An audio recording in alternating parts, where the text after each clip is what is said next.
हे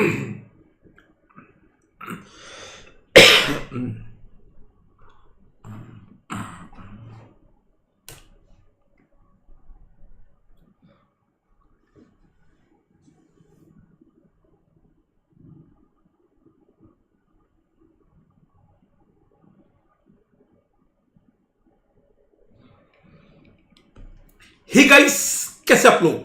स्वागत आप सभी का अनअकैडमी के जीएसटी के इस अमेंडमेंट सेशन में। आज से हम लोग आपका ऑफिशियली स्टार्ट कर रहे हैं। जो भी बच्चे सितंबर 25 या जनवरी 26 में एग्जाम दे रहे हैं, तो जो भी कंटेंट मेरी तरफ से आपको प्रोवाइड होने वाली है, आज से उसका शुभारंभ है। तो आज हम लोग करेंगे बाबू जीएसटी के अमेंडमेंट्स। कुछ अमेंडमेंट्स बहुत सुंदर हैं, बढ़िया वाले हैं। कुछ अमेंडमेंट्स ऐसे हैं जो कि आपको समय देना पड़ेगा, बट डोंट वरी, बहुत डिटेल में करेंगे हम। कल हम लोग करेंगे जीएसटी का आरटीपी। कल इसमें हम लोग आपके जो केस स्टडी एमसीक्यू हैं वो कैसे सॉल्व किया जाता है, उसको कैसे हैंडल करना है, वो सारी बातें होंगी। और परसों हम लोग आपको जीएसटी के कुछ जो latest RTP, MTP and PYQ, इसका मैंने पीडीएफ आपको कई दिन पहले दे दिया था। उसके जो ट्रिकी क्वेश्चंस होंगे, हम उन ट्रिकी क्वेश्चंस को भी कर लेंगे। तो बैक टू बैक 3 दिन, 17 जुलाई, 18 जुलाई, 19 जुलाई को हम लोग जीएसटी करेंगे। मैं आपको बता चुका हूं कि सर जो जीएसटी का मैराथन है, वो मैराथन आप करोगे May 25 वाले बैच से। क्योंकि जो May 25 में मैंने कराया था वो काफी कॉम्प्रिहेंसिव डिटेल में कराया था, तो वो मैराथन आप यहां से करोगे। बहुत बढ़िया क्वालिटी का है। ऑब्वियसली जो थोड़े बहुत चेंजेस होंगे वो आप वहां पे एडजस्ट कर लेंगे। इनकम टैक्स का जो मैराथन होगा, ब्रांड न्यू, वो स्टार्ट होगा मंडे से। मंडे दैट इज 21 जुलाई। तो 17, 18, 19 जीएसटी एंड देन बाबू आपका इनकम टैक्स का मैराथन स्टार्ट हो जाएगा। इनकम टैक्स में अमेंडमेंट नहीं है। अगर आपने मई वाला कर लिया है, आपको अमेंडमेंट करने की जरूरत नहीं है इनकम टैक्स में। क्या यहां तक सब क्लियर है? यहां तक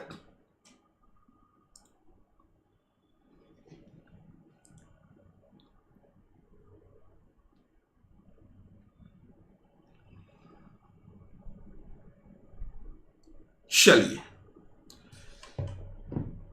दूसरा, सर अमेंडमेंट कितना करना है, किसको करना है? तो सुनिए, आईसीआई ये मानता है कि आपका जब भी एग्जाम होगा उसके 6 मंथ प्रायर, 6 महीना पहले जितने भी नोटिफिकेशन, सर्कुलर, वो सब आप पे एप्लीकेबल होंगे। अब अपकमिंग एग्जाम सितंबर 25 का है, तो 6 महीना पहले ना, इसका मतलब हुआ 28 फरवरी 25 तक के जितने भी अमेंडमेंट्स हैं ना, ये एक अजम्पशन है कि आप लोग में अटेम्प्ट का क्लियर, मतलब आपने जो बच्चों ने में एग्जाम दिया है, आपने में एग्जाम वाला कर लिया होगा। जो बच्चे अभी वाले बैच से पढ़ रहे हैं उनका तो वैसे ही अमेंडेड है। तो 31 अक्टूबर तक के अमेंडमेंट्स मैंने पहले ही करा दिए हैं। ये ऑलरेडी डन है। इसका वीडियो आपको मिल जाएगा। हमने कराया था मोटा मोटा मान के चलो मार्च में। तो ये जो सेशन है ये है 1 नवंबर से लेकर 28 फरवरी तक। साल में बाबू 3 बार अमेंडमेंट्स होंगी, 3 बार एग्जाम है, 3 बार अमेंडमेंट होगा और हर बार 4-4 महीने का होगा। तो जो जनवरी वाले बच्चे हैं बाबू, आपके एग्जाम में भी हल्का फुल्का आ सकता है, बट बहुत ही नॉर्मल आएगा, डोंट वरी। आइए सर अमेंडमेंट दिखा दो कैसा है, सुंदर है। तो टोटल अमेंडमेंट, अगर मैं आईसीआई की बात करूं तो वो करीब 25 पेजेस में है। मैं को बताऊं, जो आईसीआई का अमेंडमेंट है, जो आईसीआई ने अपना इशू किया है, उन्होंने ऐसा किया है कि बच्चा देख के डर जाए। 25 पेज का है आईसीआई ने जो दिया है। मैंने उसको 5 पेज में लाया हूं, एंड गेस व्हाट, इसमें सब कुछ कवर्ड है। इसके अलावा आपको कुछ नहीं करना है। जो भी फाइनेंस एक्ट के अमेंडमेंट्स आप पे एप्लीकेबल हुए हैं, जितने सर्कुलर 28 फरवरी तक, बट मैं फिर बता रहा हूं 1 नवंबर से लेकर 28 फरवरी तक, वो सब मैं अभी आपको कराने वाला हूं। ध्यान से कीजिएगा, कुछ वाले बहुत अच्छे पॉइंट्स हैं।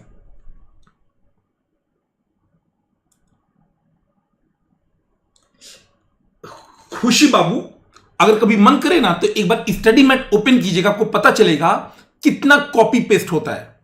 एक बार कभी मन करे तो ओपन कीजिएगा, आपको ना पता चल जाएगा। जस्ट बिकॉज, छोड़ो, स्टूडेंट हो, क्यों फालतू का बात करना। आइए सारे बच्चे विक्की भाई के नाम पे हाथ दो जोश।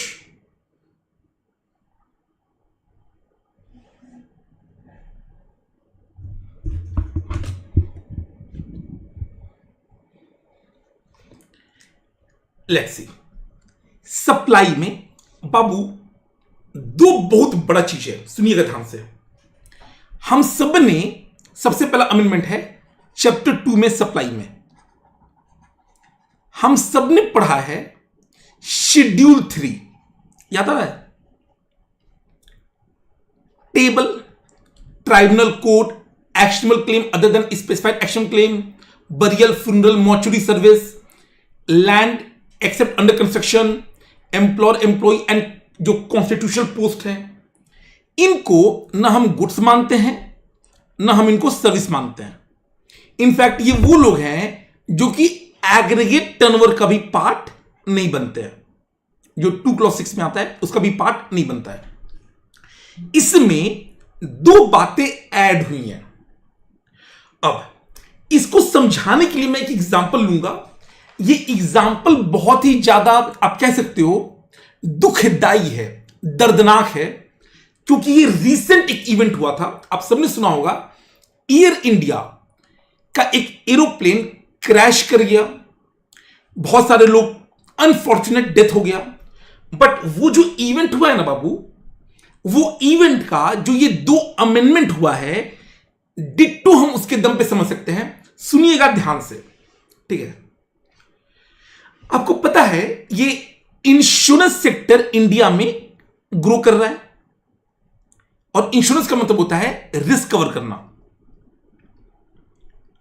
अब इमेजिन दिस, अगर मानिए रिस्क बहुत ज्यादा बड़ा है, रिस्क बहुत ज्यादा बड़ा है, तो कई बार ना एक कंपनी अकेले वो रिस्क कवर नहीं कर पाता है। जैसे इसका लाइव एग्जांपल है air India.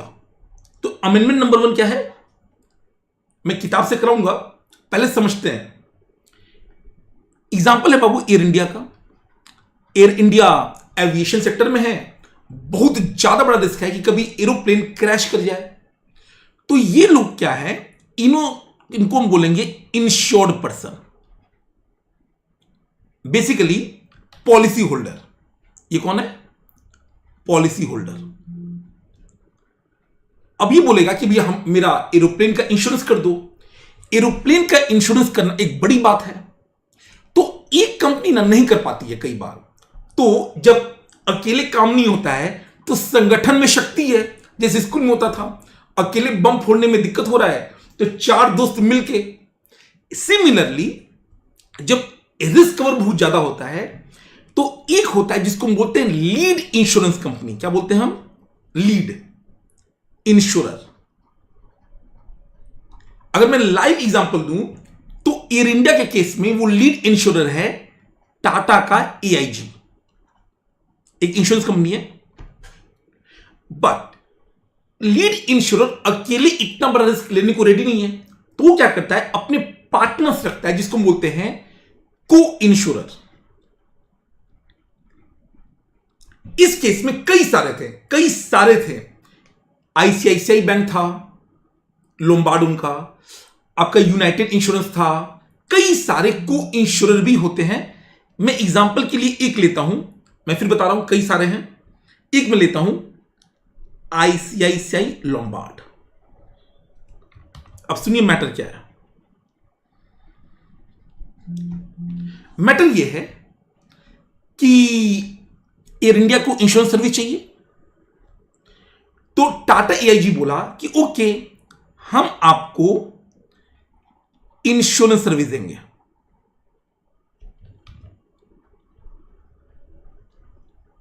Basically risk cover करेंगे आपका, और ये काम ऑब्वियसली वो जॉइंटली कर रहा है, मिलकर कर रहा है। मान के चलिए एयर इंडिया उसको पैसे देगा,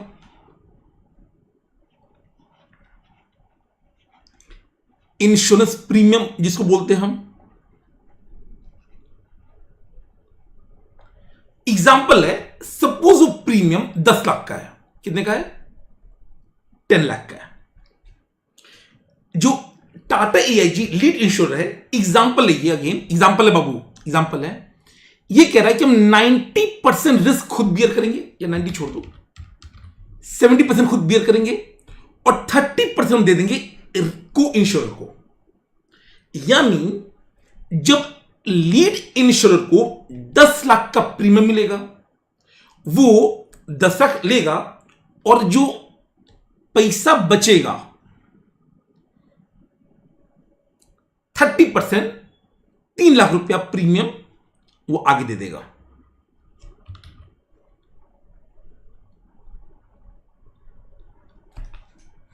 ये फ्लो एकदम सिंपल है, ठीक है। हाँ, कंसोर्शियम के जैसा मिलकर काम हो रहा है, जैसे बैंक भी करता है। जब बड़ा लोन होता है तो बैंक मिलकर लोन देते हैं। अब ये बात तो एकदम क्लियर है कि जो ये इंश्योरेंस प्रीमियम है, इस पे जीएसटी लगेगा, ठीक है। तो जीएसटी कितना लगेगा? 18% पे जीएसटी लिविड होगा। 18% पे मान के चलिए 1.8 लाख। अब इसमें कोई डाउट नहीं है कि 10 लाख पे जीएसटी लगेगा। गेस व्हाट, गवर्नमेंट कहता है ना, for all practical purpose supplier हम टाटा एआईजी लीड इंश्योर को मानेंगे।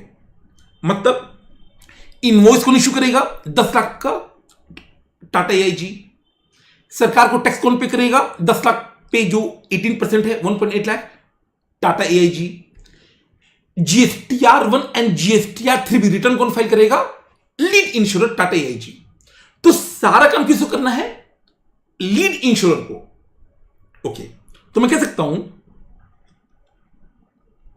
फॉर ऑल प्रैक्टिकल पर्पस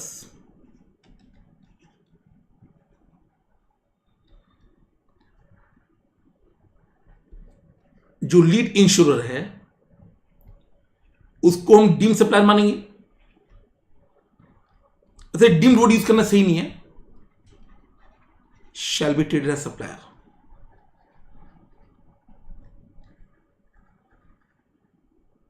मतलब lead insurer shall issue tax invoice of 10 lakh plus GST 1.8 lakh. Lead insurer shall pay GST to government, वही 1.8 lakh. Lead insurer shall file GSTR1 and GSTR2। सारा काम उसको करना है। Doubt ये है कि सर ये जो 3 लाख का जो प्रीमियम है इसका हम क्या करें? तो कई सारे कंफ्यूजन थे। गवर्नमेंट ने बोला सुनो, ये जो 3 लाख का प्रीमियम है क्या ये पहले ही 10 लाख में इंटीग्रेटेड है?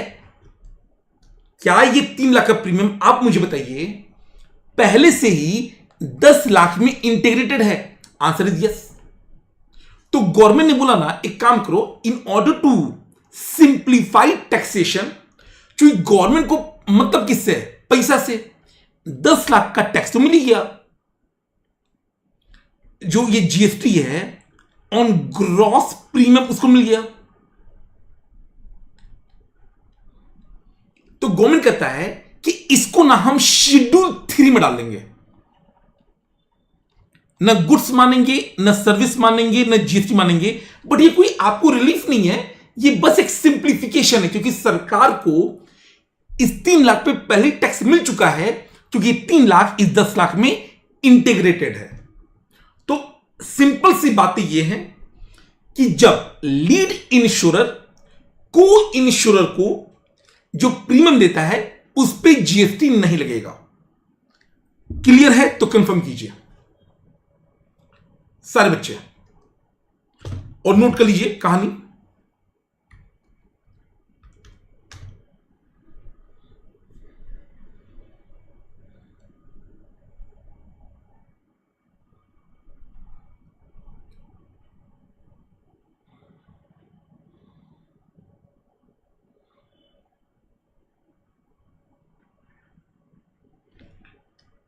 वन 2 3 4 5 या स्क्रीनशॉट आइए कैसे कह रहा है, लैंग्वेज देखिए। The activity of apportionment of को इंश्योरेंस प्रीमियम। हमारे एग्जांपल में जो लीड इंश्योरर था उसने 30% एक तरह से अपोर्शन नहीं कर दिया टोटल का। हमारे एग्जांपल में 30% कर दिया था। हमारे एग्जांपल में फिक्स नहीं है, डिपेंड करता है अलग अलग केस में अलग अलग। अगर को इंश्योरर 40% वाला है तो 40% अपोर्शन होगा बाय द लीड इंश्योरर। हमारे एग्जांपल में Tata AIG to the coinsurer, हमारे एग्जांपल में ICICI for the insurance service jointly provided by the lead insurer and the coinsurer to the Air India in coinsurance agreement. तो although इकट्ठा provide हो रहा है, सारी जिम्मेदारी लीड इंश्योर ले रहा है। कंडीशन क्या है कि जो लीड इंश्योरर है वो पे करेगा tax on the entire amount of 10 lakh. ऐसे सिनेरियो में जो ये अपोर्शनमेंट है ना, इस पे बाबू शेड्यूल 3 के अंदर न गुड्स है, न सर्विस है, न जीएसटी है। सिंपल। अगला वाला भी बाबू मैं टाटा वाले ही एग्जांपल से लूंगा। लेट मी टेल यू, अभी जो ये दुर्घटना हुई है अनफॉर्चुनेट, आपको जान के हैरानी होगा जो टोटल इंश्योरेंस क्लेम बन रहा है ना, वो मोटा मोटा 4000 करोड़ का बन रहा है। कितने का बन रहा है? 4000 करोड़। तो बच्चा बोला कि सर 4000 करोड़ का, क्योंकि एरोप्लेन क्रैश हुआ है ना, तो एरोप्लेन में और जो पैसेंजर की अनफॉर्चुनेट डेथ हो गई है उन सबका कंपेंसेशन वगैरह मिलेगा। अब ये जो इंश्योरेंस कंपनी है इनकी तो बैंड बच जाएगी। टाटा एआईजी हुआ, आईसीआईसीआई हुआ, रियलिटी में इनकी बैंड नहीं बज रही है। पता है क्यों? क्योंकि ये लोग बड़े स्मार्ट हैं। इन्होंने क्या किया सुनो, एयर इंडिया ने बोला हे टाटा एआईजी मेरा इंश्योरेंस कर दो। ओके, तो एक तो यहां पर इंश्योरेंस सर्विस हो गया।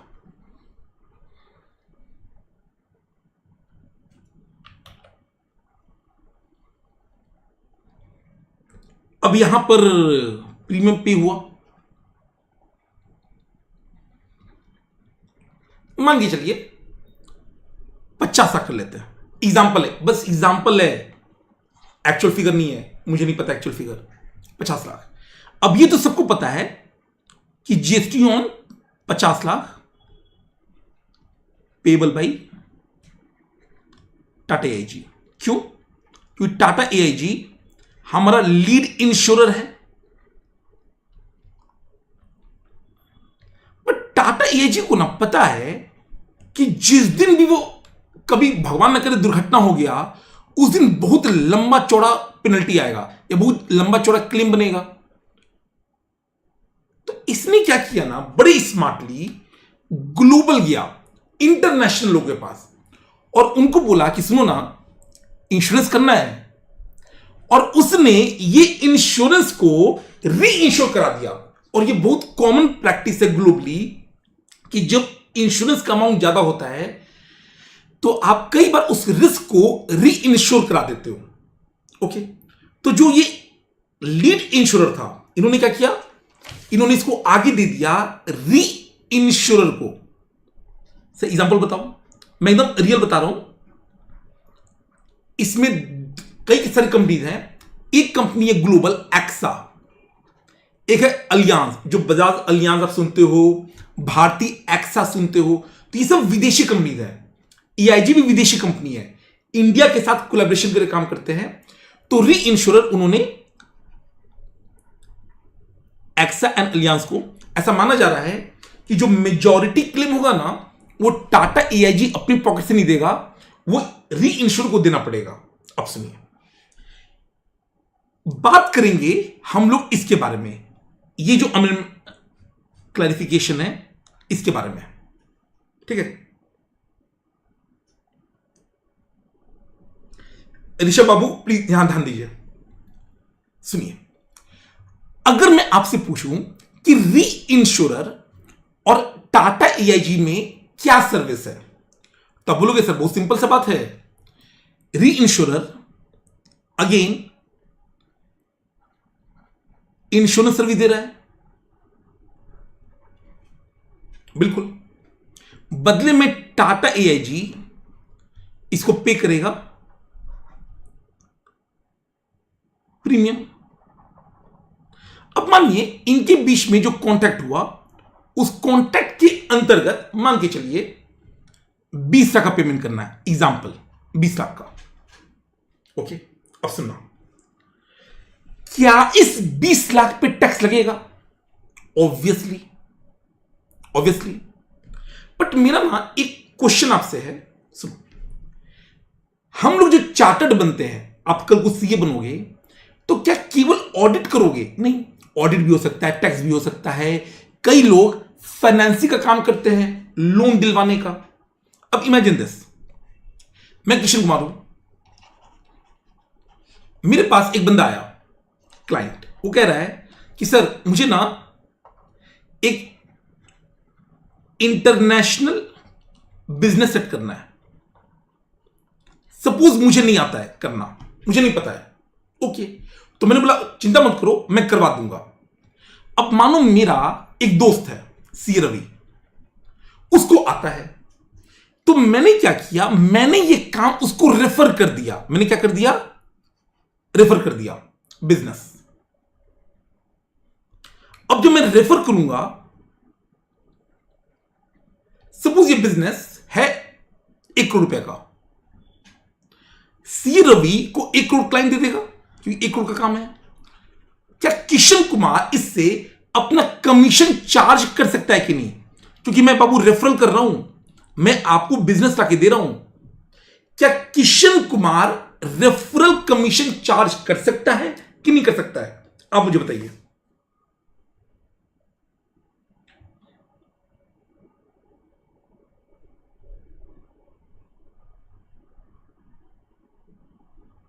कर सकता है। क्या रियल वर्ल्ड में होता है? बहुत कॉमन है। जब आप क्लाइंट रेफर करते हो तो आप अपना रेफरल कमीशन चार्ज करते हो। अब अगर आप अपना थोड़ा सा एनालिटिकल दिमाग लगाए तो सुनो कैसे होगा। मैं टाटा ईआईजी मैंने फोन किया री इंश्योर को, हाँ भाई री इंश्योरर, सुने हैं बिजनेस तुम्हारा मंदा चल गया है, स्लो हो गया है। वो कह रहा हाँ सर, आजकल लोग कम इंश्योरेंस करवा रहे हैं। सुनना, एक बड़ा क्लाइंट है, उसका बिजनेस देंगे तुमको, कमीशन लेंगे 4 लाख रुपया। क्या ये री इंश्योरर मान जाएगा कि नहीं? अगर उसको 20 लाख का काम मिल रहा है, 20 लाख का, तो क्या वो कमीशन देने को रेडी हो जाएगा? बिल्कुल हो जाएगा। तो आपको, अगर आप थोड़ा सा ईमानदारी से देखें तो यहां पर टाटा ईआईजी और री इंश्योरर के बीच में 2 ट्रांजैक्शन है। एक ट्रांजैक्शन है जिसको बोलेंगे ट्रांजैक्शन नंबर 1 इंश्योरेंस का या री इंश्योरेंस का,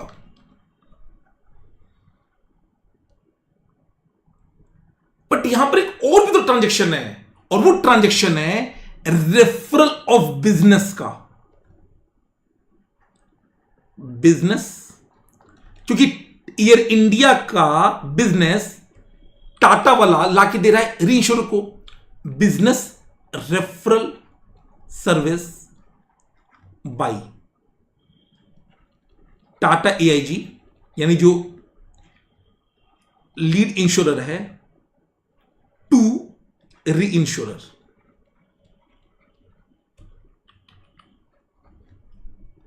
और कमीशन कितना है मान के चलिए, in exchange of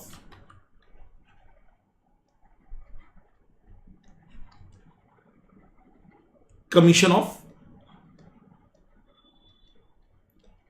4 lakh, example है। तो यहां पे दो ट्रांजैक्शन है, एक कि भाई टाटा कहेगा कि एक्सा या अलियांज री इंश्योरर, मैं तुमको एक मोटा क्लाइंट दे रहा हूं, री इंश्योरेंस करवा रहा हूं, 4 लाख दो, और फिर मैं 20 लाख प्रीमियम पे करूंगा। यानी एक तरह से री इंश्योरर नेट अमाउंट कितना पे करेगा, नेट कितना पे करेगा, नेट, या टाटा एआईजी नेट कितना पे करेगा, नेट कितना पे करेगा, नेट अमाउंट पेबल कितना होगा बताइए। क्या टाटा एआईजी 20 लाख पे करेगा या वो अपना ये 4 लाख कमीशन एडजस्ट करके 56 पे करेगा, सर 16 लाख पे करेगा। सुना रहा है?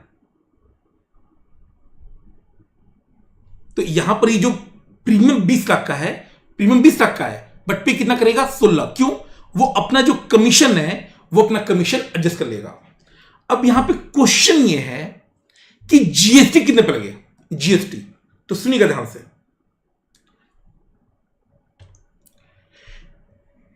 ये जो 20 लाख है ना, it is subject to GST. क्यों? बड़ा सिंपल सा पॉइंट है भाई, आप री इंश्योर करा रहे हो, एक नया ट्रांजैक्शन है, तो जो री इंश्योरर है, सरकार बोलता है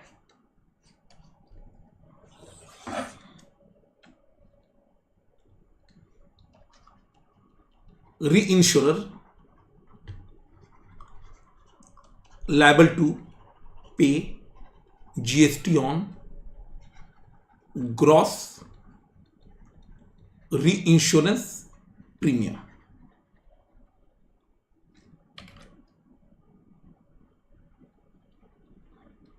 और 20 लाख, तो री इंश्योरर ग्रॉस री इंश्योरेंस प्रीमियम पे करेगा टैक्स टू गवर्नमेंट। अब अभी डाउट पता है क्या आया कि सर इस 4 लाख का हम क्या करें, इस 4 लाख का, इस 4 लाख का ये जो कमीशन होता है ना, इसको हम बोलते हैं, दो नाम है इसका, री इंश्योरेंस कमीशन। अब आप मुझे बताइए, क्या गवर्नमेंट को पहले ही ग्रॉस अमाउंट पे मिल गया? क्या गवर्नमेंट को पहले ही ग्रॉस अमाउंट पे टैक्स मिल गया? आंसर इज यस, मिल गया। तो दोबारा से इस 4 लाख पे टैक्स क्यों दिया जाए? तो गवर्नमेंट ने बोला कि चूंकि यहां पर 20 लाख पे टैक्स जा चुका है ऑलरेडी, तो ये जो री इंश्योरेंस कमीशन है इसको हम शेड्यूल 3 में डाल देंगे, ना गुड्स मानेंगे, ना सर्विस मानेंगे, ना जीएसटी लगाएंगे। अगेन कंडीशन क्या है कि री इंश्योरर ग्रॉस प्रीमियम पे टैक्स सरकार को दे दे, ऑल्दो उसको पैसा मिल रहा है, याद रखिएगा बेचारा री इंश्योरर को पैसा मिल रहा है 16 लाख रुपया, net amount payable Tata AIG 16 lakh कर रहा है। तो ये अगर मैं बोलूं री इंश्योरर, इसको पैसा कितना मिला? इसको पैसा मिला रिसीव्स नेट 16 लाख। कैसे? 20 lakh gross premium minus 4 lakh commission, but need to pay GST on 20 lakh to government. अगर वो ऐसा कर देगा तो फिर री इंश्योरेंस कमीशन पे जीएसटी नहीं लगेगा। Is everybody clear? पूरी कहानी।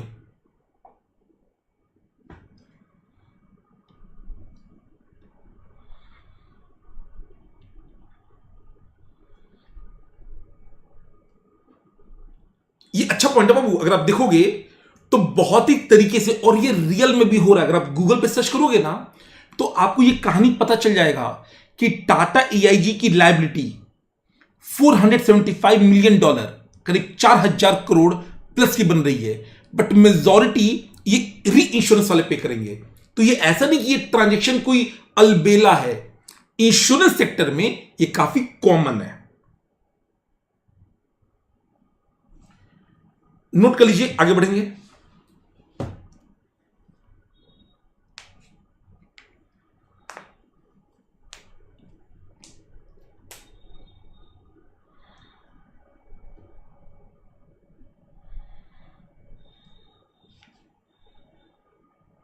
तो अगर मैं सिंपल समराइज करूं, स्क्रीनशॉट ले लीजिए, स्क्रीनशॉट, और बाबू लिख लीजिएगा प्लीज, 1 2 3 4 5। तो एग्जाम के लिए क्या याद करना है? एग्जाम के लिए बस एक अमेंडमेंट है, लीड इंश्योरर जो को इंश्योरर को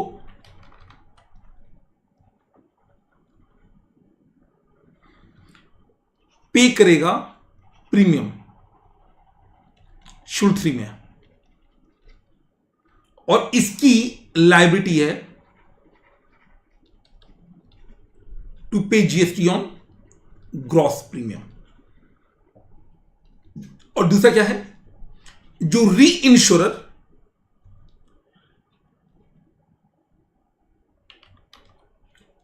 इंश्योरेंस कंपनी को यहां से प्रीमियम आएगा, री इंश्योरेंस प्रीमियम, और यहां से कमीशन जाएगा, री इंश्योरेंस कमीशन। तो ये जो कमीशन है ये भी शेड्यूल 3 में जाएगा। अगेन कंडीशन क्या है कि री insurer liable to pay GST on gross री इंश्योरेंस प्रीमियम। आई बिलीव ये एकदम समराइज हो गया। तो मैंने आपको डिटेल भी समझा दिया और समरी भी दे दिया।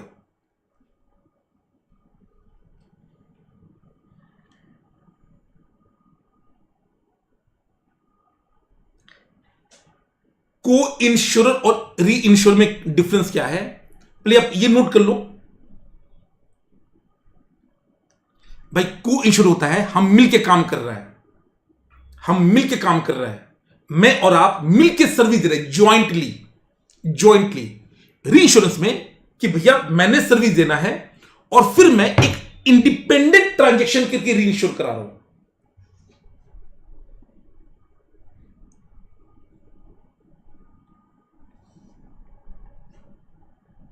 ए हमारे बाबू टाटा एआईजी तो पूरे 50 का पे नहीं करेगा, इसलिए मैं कह रहा हूं पहला ट्रांजैक्शन तो हमने कर लिया, अभी री इंश्योरेंस की बात कीजिए। टाटा एआईजी की जो जिम्मेदारी है वो तो ओरिजिनल प्रीमियम की है पूरी की पूरी। That's it.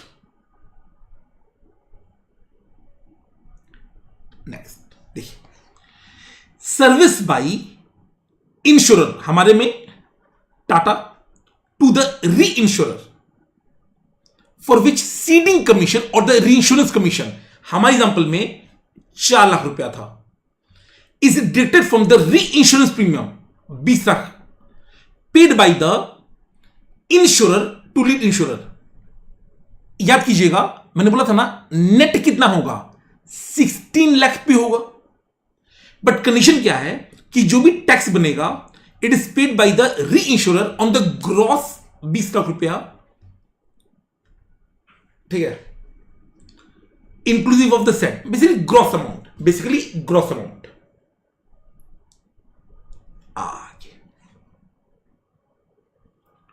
नेक्स्ट बाबू, क्या मैं अब देख रहा हूं छोटा सा पॉइंट है, एग्जाम के एंगल से मैंने उसको एकदम ही समराइज कर दिया। मैंने ऑब्वियसली डिटेल भी बता दिया, डिटेल कहानी, तो detail, ultimate summary and theory, इससे ज्यादा बाबू कुछ कर नहीं सकते हैं। नेक्स्ट,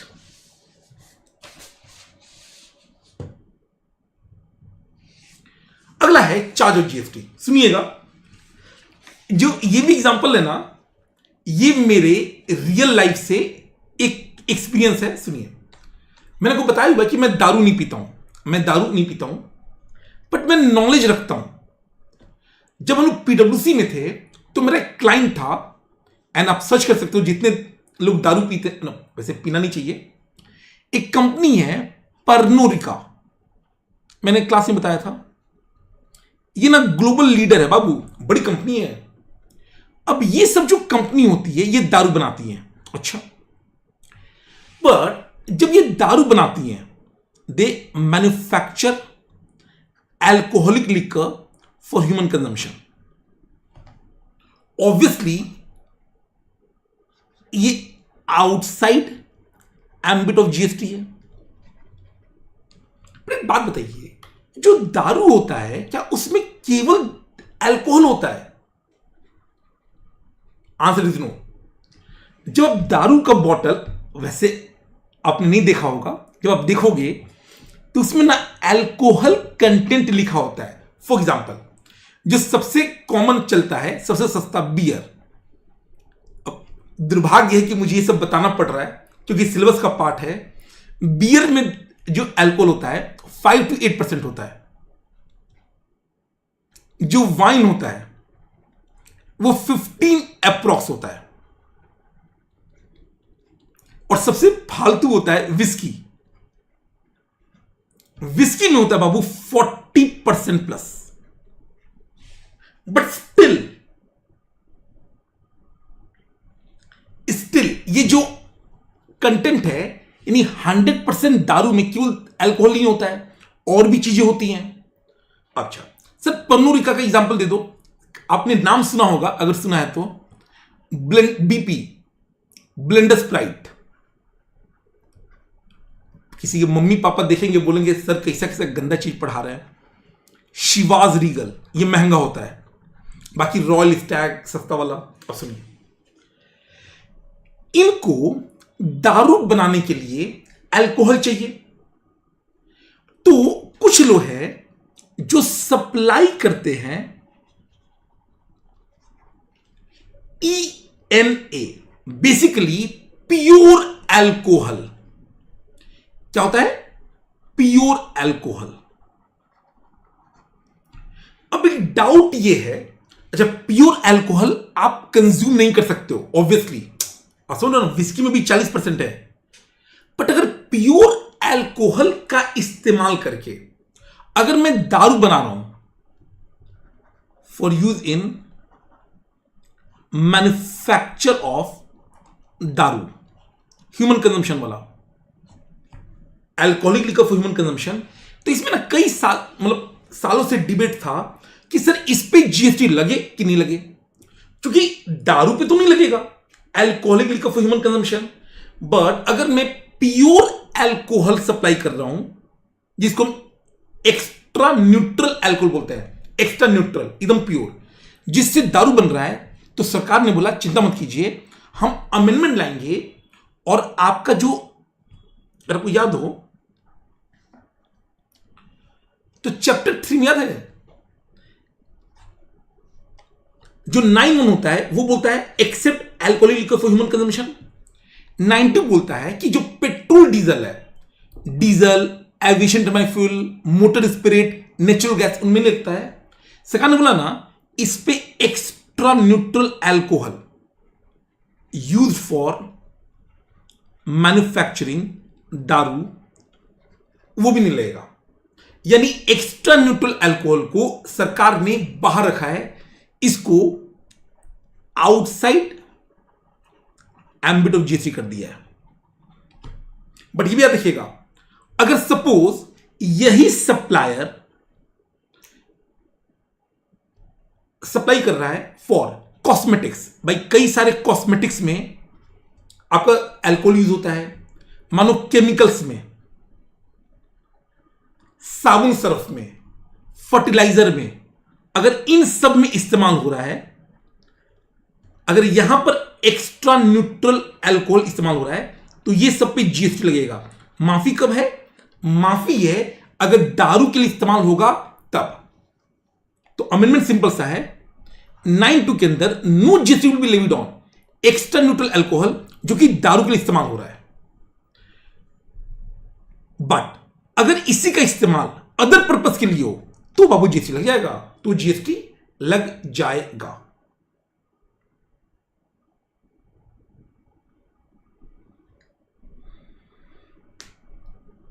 दे सकते हो भाई, दे सकते हो। दारू तो ह्यूमन ही कंज्यूम करते हैं। अरे दारू को कई सारे फॉर्म में कंज्यूम होता है, कॉस्मेटिक में, दवाइयां में, मेडिसिन में, तो उन सब पे लगेगा। कहां नहीं लगेगा? जो प्योर दारू जो आप समझते हो, बियर, वाइन, विस्की, रम और भी कई सारे होता, ब्रांडी और पता नहीं क्या क्या, उन सबको बाहर रखा गया है। That's it. आगे बढ़े बाबू, कंफर्म कर दीजिए सारे बच्चे, बस जल्दी से कंफर्म कर दीजिए। नेक्स्ट, एग्जाम में मैं लिख के दे रहा हूं, इस पे क्वेश्चन आएगा, गारंटीड क्वेश्चन आएगा, गारंटीड, गारंटीड। सुनिएगा, गारंटीड। आपको पढ़ाया गया है कि जब एनी पर्सन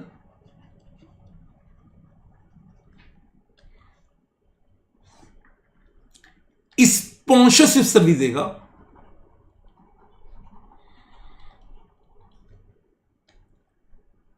कंपनी, फर्म या एलएलपी को, तो वहां पर आरसीएम लग जाएगा।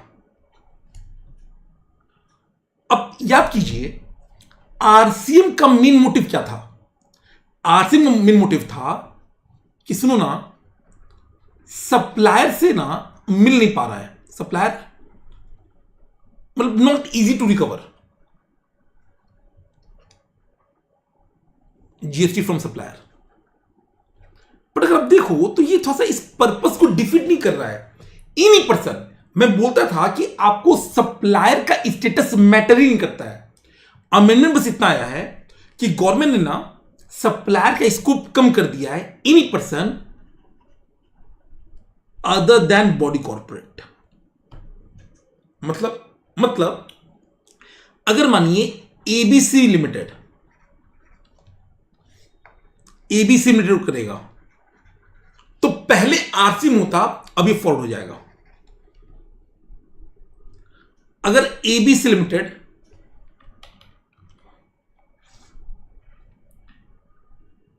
एलएलपी को करेगा, यानी किसी को भी करेगा, ये फॉरवर्ड रहेगा।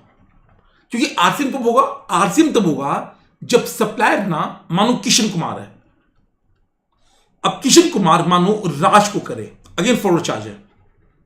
बट यही किशन कुमार अगर कंपनी, फर्म, एलएलपी को करेगा तो आरसीएम आएगा। तो बेसिकली आपको चेंज ये करना है कि जो स्पॉन्सरशिप सर्विस है, सप्लायर का स्टेटस अब आपको देखना है। एग्जाम में बाबू आने के चांसेस बहुत ही ज्यादा है। Any person other then body corporate, for example sponsorship service, supplier पहले एनी पर्सन था, अब अदर देन बॉडी कॉर्पोरेट हो गया। और रिसिपिएंट कौन है? एनी बॉडी कॉर्पोरेट या पार्टनरशिप फर्म इंक्लूडिंग एलएलपी।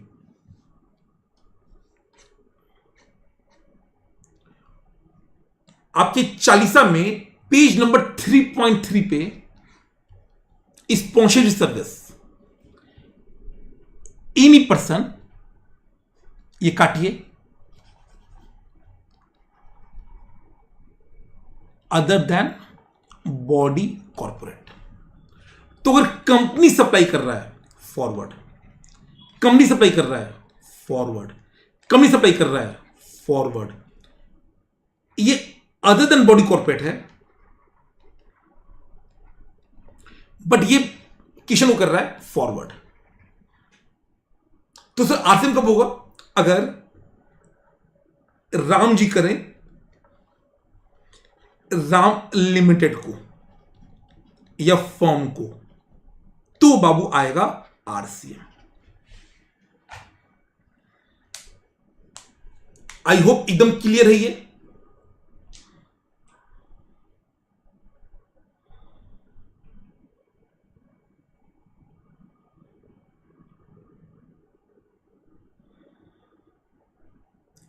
एक पॉइंट और, अगर मानिए एक फर्म है जो कंपनी को कर रहा है, तो क्या होगा? सोचिए, देखिए, फर्म बाबू अदर देन बॉडी कॉर्पोरेट होता है, तो ये तो सर कंडीशन फुलफिल हो गया आरसीएम का। और जो कंपनी है या फर्म है वहां भी फुलफिल हो गया, तो ये आरसीएम में आएगा। ठीक है, नेक्स्ट अगला है कमर्शियल लेंडिंग। कौन सा लेंडिंग? कमर्शियल। सुनिएगा ध्यान से, आपको जब रेंटिंग सिखाया गया था ऑफ कमर्शियल प्रॉपर्टी, तो मैंने क्या बताया था कि सर इसका जो जनरल लॉ है वो तो बहुत ही सिंपल है। जनरल लॉ बोलता है फॉरवर्ड चार्ज, कि कमर्शियल लेंडिंग कहां जाएगा? फॉरवर्ड चार्ज में। बट एक केस था आरसीएम के लिए, जहां पर एक अगर अनरजिस्टर्ड लैंडलॉर्ड है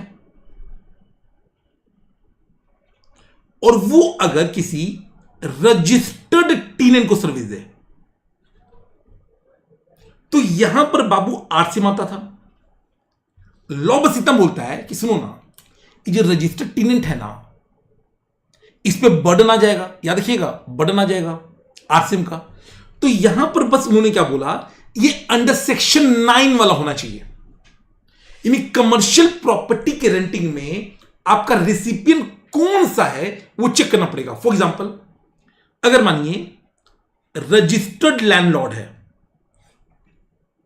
तब तो गारंटीड फॉरवर्ड चार्ज है।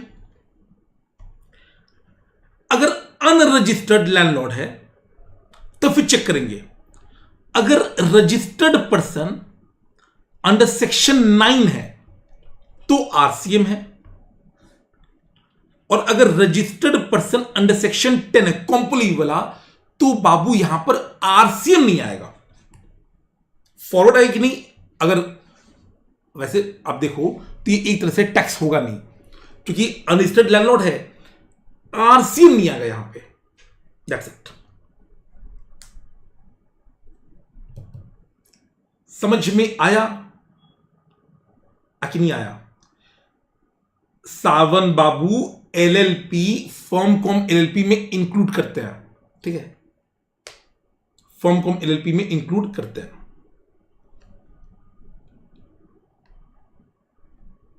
ये सारे एग्जाम्पल बाबू नोट कर लीजिएगा, एग्जाम में जो क्वेश्चन आएगा वो इसी दम पे आएगा।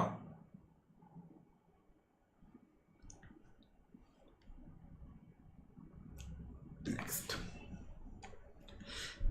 Renting of commercial property to registered person.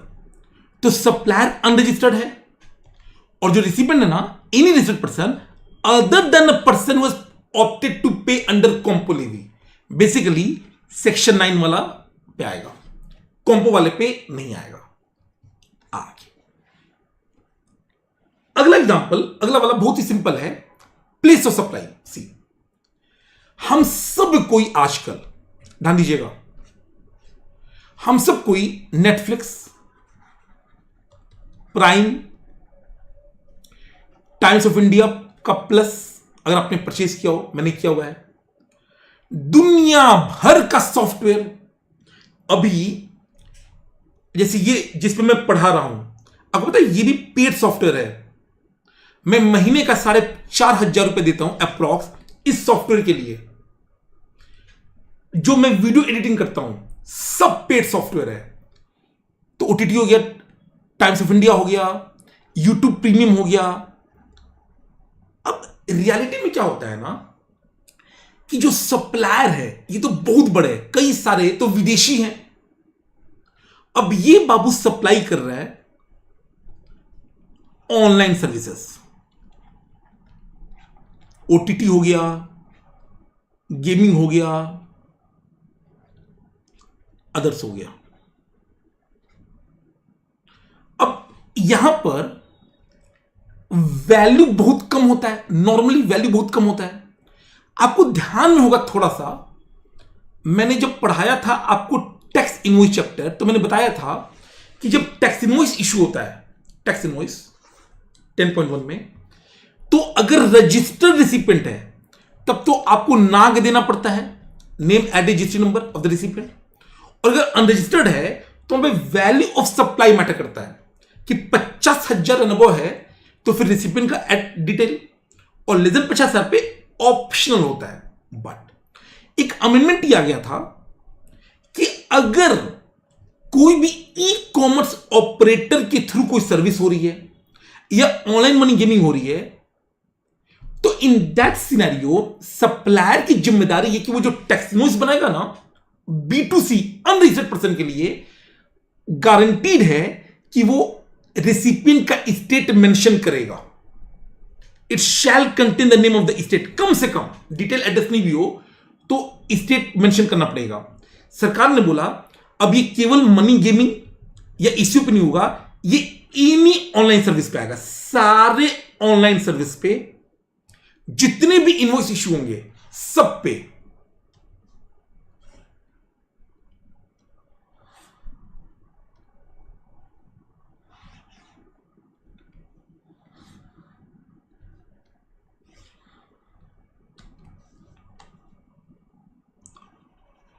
Online service supplier tax invoice बनेगा और यहां पे अनरजिस्टर्ड रिसिपिएंट है, तो बेसिकली B2C है। सरकार बोलता है ना हमें फर्क नहीं पड़ता है कि वैल्यू कितना है, स्टेट ऑफ रेसिपिएंट आपको पक्का कोट करना है, irrespective of value supply. And guess what, यही बाबू प्लेस ऑफ सप्लाई भी हो जाएगा फॉर ऑनलाइन सर्विस। और ये मैं बात कर रहा हूं किसकी, B2C की। अरे B2B में तो पंगा ही नहीं है, B2B में तो रिसिपेंट खुद ही अपना जीएसटी नंबर बता देता है, तो वहां पे तो रजिस्टर्ड एड्रेस के दम पे काम चल जाता है। पंगा आता था B2C में, तो सरकार ने बोला कि अगर ऑनलाइन सर्विस है और B2C है, मैं लास्ट बोल रहा हूं ऑनलाइन सर्विस है और B2C है, तो दो काम करना है, mandatory record name of state of unregistered recipient, और यही आपका प्लेस ऑफ सप्लाई हो जाएगा। दैट्स इट, नोट कर लीजिए। ये क्रक्स है मेरा, सबका क्रक्स ये वाला है।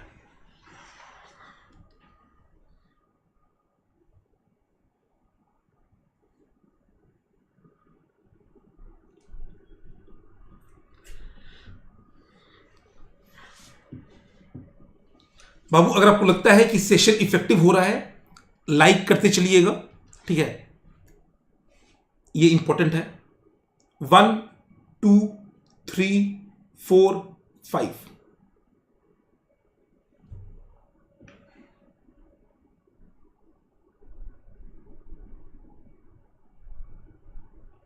भाई आप जिस राज्य के हो उस राज्य को मिलेगा, सिंपल।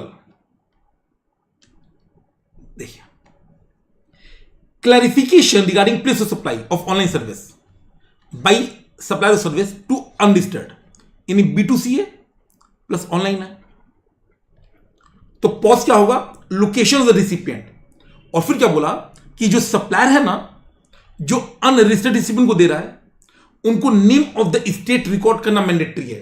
तो आप लोग भी जब YouTube प्रीमियम परचेज करोगे, वैल्यू मैटर नहीं करेगा, इरिस्पेक्टिव ऑफ वैल्यू। वैल्यू कितना भी हो, 100 रुपए का क्यों ना हो, OIDR आपको नहीं पढ़ना होता है, सिंपल ऑनलाइन कोई भी सर्विस हो, न्यूज़पेपर हो, times of India plus, magazine हो, ओटीटी प्लेटफॉर्म हो, नेटफ्लिक्स वगैरह, टेलीकॉम सर्विस हो, डिजिटल सर्विस हो, ओआईडीआर, अगेन यूट्यूब वगैरह आता है इसमें, एंड ऑनलाइन मनी गेमिंग, सब एग्जाम्शन बाबू बहुत ही बच्चों वाले हैं, सुनिएगा ध्यान से। रियलिटी में ना बाबू इस बार एग्जाम्शन में अमेंडमेंट बहुत ही बेसिक आया है, मोर ऑफ अ क्लैरिफिकेशन है, सुनिए। अगर आपको याद हो तो यार गवर्नमेंट जो सर्विस होता है, government service, central government, state government, local authority, ये लोग जब सर्विस देता है तो वैसे तो एग्जम्प्ट होता है, बट हां अगर ये पार्ट्स है, PARTS याद है, post office and railway, airport port, rented to business entity, transportation of goods, transportation of passenger, and S होता है service to business entity, provided इनका turnover in preceding financial year exceed कर जाए limit under section 22, and जो value supply है in a financial year single या aggregate exceed कर जाए 5,000। बच्चा बोला ये तो बहुत पुरानी बात है सर, नया क्या है? नया ये है कि क्लैरिफिकेशन आया, जो लोकल अथॉरिटी होता है ना बाबू, इसके दम पे सुनिएगा। जब मैं बोलता हूं ना गवर्नमेंट, प्लीज याद रखिए इंडिया एक डेमोक्रेसी है, चूंकि हम लोग एक डेमोक्रेसी हैं, गवर्नमेंट का मतलब होता है जहां पर इलेक्टेड मेंबर हो। तो मोदी जी आपके इलेक्शन के थ्रू आते हैं, लोकसभा राज्यसभा। स्टेट गवर्नमेंट, आपके जो स्टेट के चीफ मिनिस्टर होंगे वो भी इलेक्टेड मेंबर्स हैं, MLA। इवन जो लोकल अथॉरिटी होता है ना, आपने सुना होगा पंचायत, इनका भी इलेक्शन होता है, या फिर हर शहर में, राज्य में, जिला में इलेक्शन होता है लोकल अथॉरिटी का। अब एक डाउट यह आया कि जैसे हर शहर में, जो बड़े शहर हैं वहां पर ना एक डेवलपमेंट अथॉरिटी होता है, जैसे मुंबई का है, दिल्ली का है। अब दिल्ली का नाम है दिल्ली डेवलपमेंट अथॉरिटी। ये बेसिकली एक गवर्नमेंट बॉडी है जो दिल्ली में फ्लैट बनाती है, दिल्ली का डेवलपमेंट करती है। डाउट यह है कि अगर DDA किसी बिजनेस एंटिटी को सर्विस देगा तो क्या हम DDA को लोकल अथॉरिटी माने या नहीं माने? तो क्लैरिफिकेशन ये है कि क्या DDA के लोग इलेक्शन से आते हैं? नहीं, दे आर नॉट इलेक्टेड। ये तो सरकारी ऑफिसर है बस। तो भी आप सरकारी ऑफिसर हो, आप एम्प्लॉय हो, आप किस दम से लोकल अथॉरिटी हो? आप लोकल अथॉरिटी नहीं हो। अच्छा, अगर गवर्नमेंट सर्विस देता है ना बिजनेस एंटिटी को, तो ये RCA में टैक्स होता है। तो जो DDA सर्विस देगा ये RCA में टैक्स नहीं हो सकता है, क्योंकि DDA को लोकल अथॉरिटी नहीं माना गया। क्यों नहीं माना गया? Local authority has to be elected person, और DDA इलेक्टेड नहीं होता है, वो तो जॉब वाले लोग होते हैं, तो उसको हम लोकल अथॉरिटी नहीं मानेंगे। Whether the Delhi development authority, Delhi development authority को हम लोकल माने? Answer is no, can not. Why? क्योंकि लोकल अथॉरिटी का मतलब होता है elected self governing body. DDA is not elected, इसलिए तो वहां पर RCA में नहीं आएगा। ठीक है, आगे बढ़े।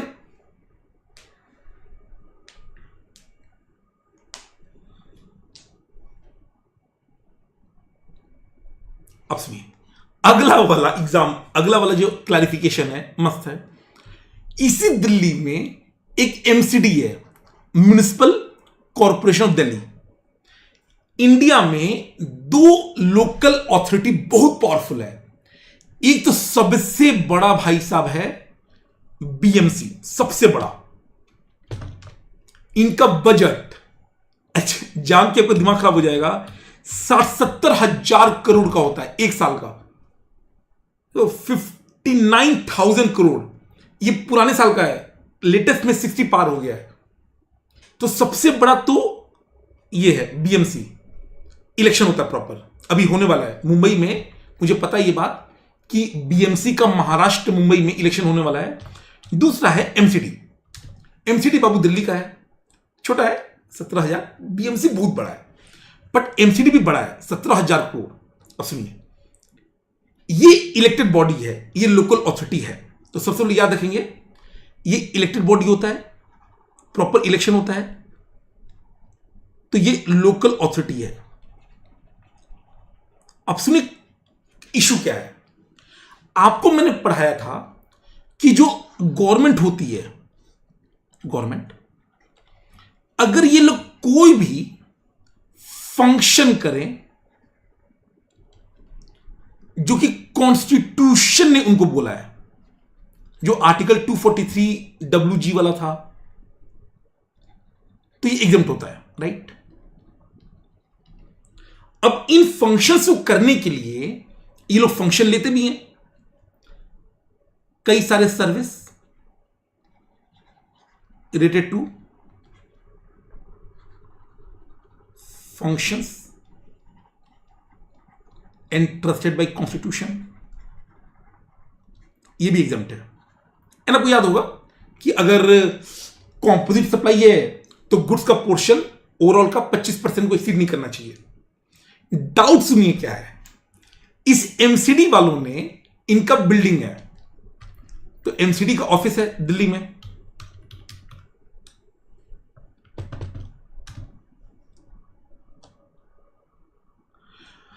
अब अगर एमसीडी बिल्डिंग, ये बड़ा बिल्डिंग है, आप देख रहे हो काफी बड़ा है, अब इसके रख रखाव के लिए, इसके मेंटेनेंस के लिए हो सकता है ना कि ये लोग कई सारे सर्विस देते होंगे, जैसे हाउसकीपिंग सर्विस, साफ सफाई की service.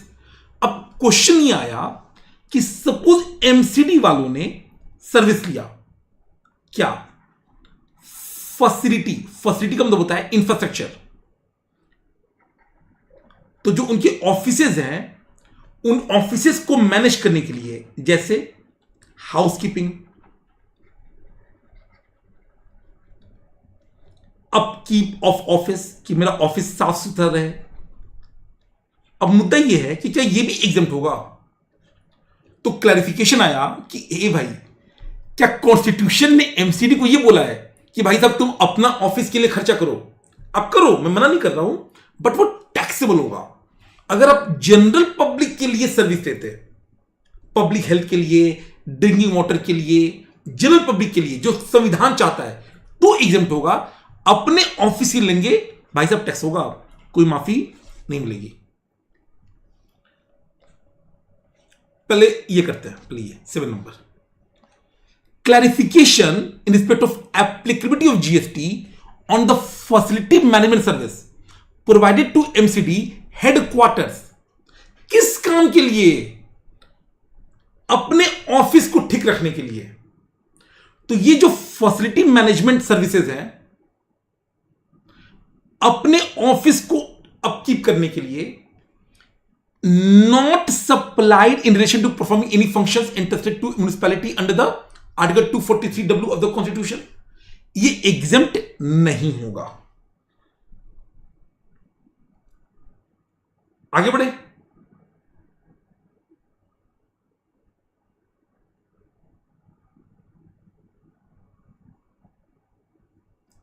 That's it.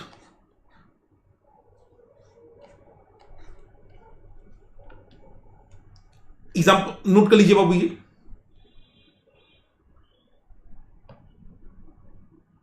I believe जो मैं चार्ट बनवा रहा हूं, टेक्स्ट तो मैंने आपको दे ही दिया, जो चार्ट बनवा रहा हूं कृपया करके स्क्रीनशॉट लेकर बाद में लिख लीजिएगा।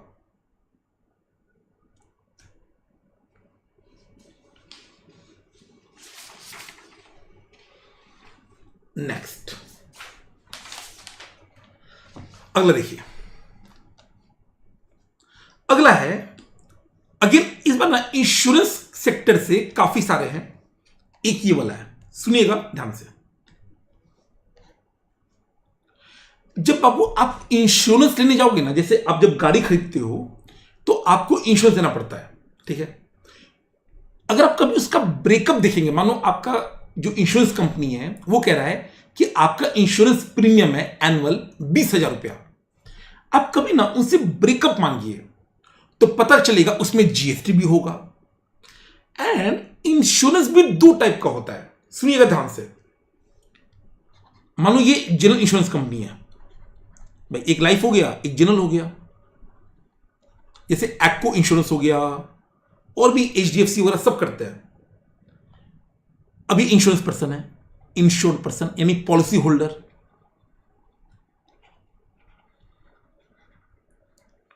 मैंने बोला भाई सुनो ना, मेरा गाड़ी प्लीज इंश्योर करा दो, तो ये दे रहा है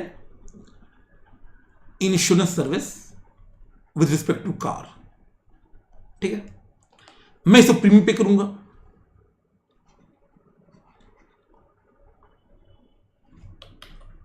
एंड ऑब्वियसली उस पर जीएसटी लगेगा।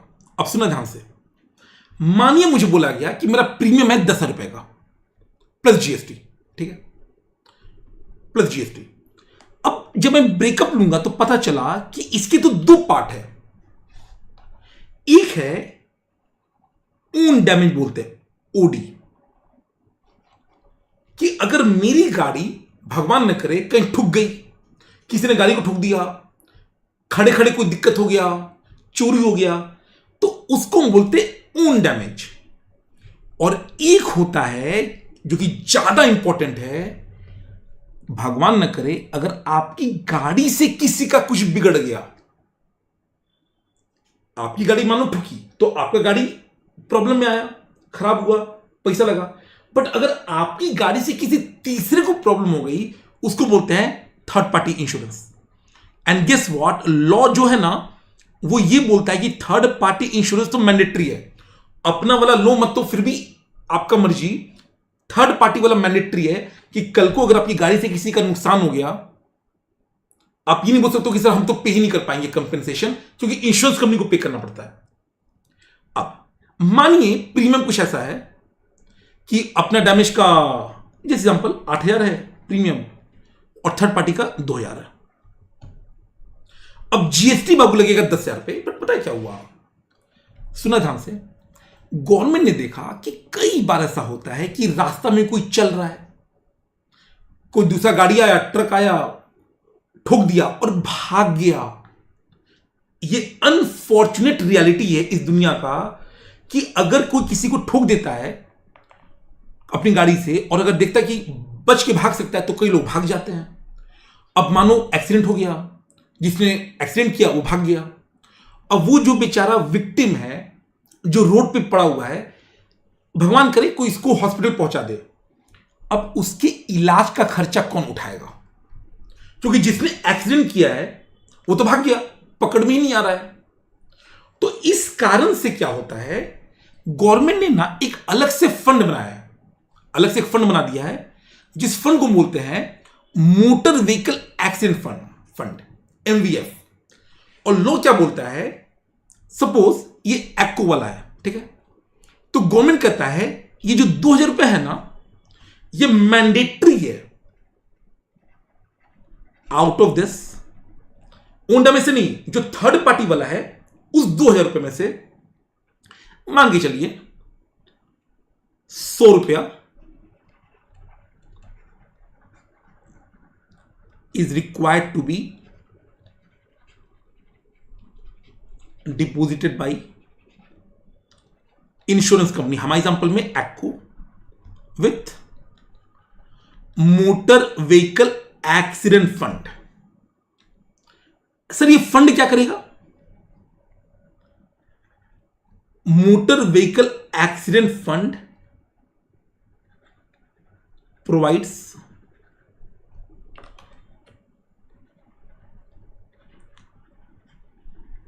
कंपेंसेशन, एंड अगर कोई भी ट्रीटमेंट हो रहा है टू विक्टिम्स ऑफ एक्सीडेंट। और ये नॉर्मली सबसे ज्यादा कब इफेक्टिव होता है?